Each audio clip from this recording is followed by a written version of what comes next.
As you stepped into the CEO position, there may have been different expectations of you as a woman or expectations of what women leadership look like. Are there any unique challenges that you think you confront as a Black woman CEO?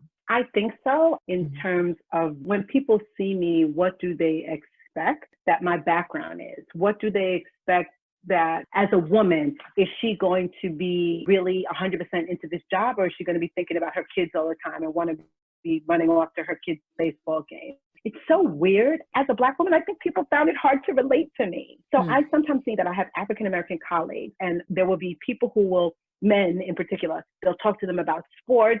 So even if they're white men or Latino men, they can talk about sports, they can find some common ground. I kind of feel like sometimes people don't know what to talk to Black women about and don't know how to approach us and don't know how to just make small talk with us sometimes. So there have been definitely times in places where I have felt very lonely, being the only Black person or being the only woman of color at a table, which I'm often the only woman of color, or certainly the only woman of color CEO at the table. If I'm honest, I think being a CEO, you're lonely anyway. No one really knows the responsibilities of such of a large organization, right? So my question is, were there places and situations where my predecessor felt more comfortable and more accepted?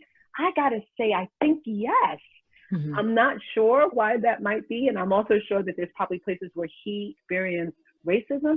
But I think this idea of sexism, I have really seen it. I've seen people not look me in the eye and ask questions, but refer to the men on my staff as they're answering. I have seen people ask me questions about the programs, but if there's a question about like a numbers or something to do with the finance, maybe they don't think I know the answer to that. And it's interesting because I think in some ways, I probably stopped fighting them on that and was like, okay, let me let somebody else answer and let me let the other person do that because they're going to feel more comfortable and I don't really need to prove it because I just need to keep moving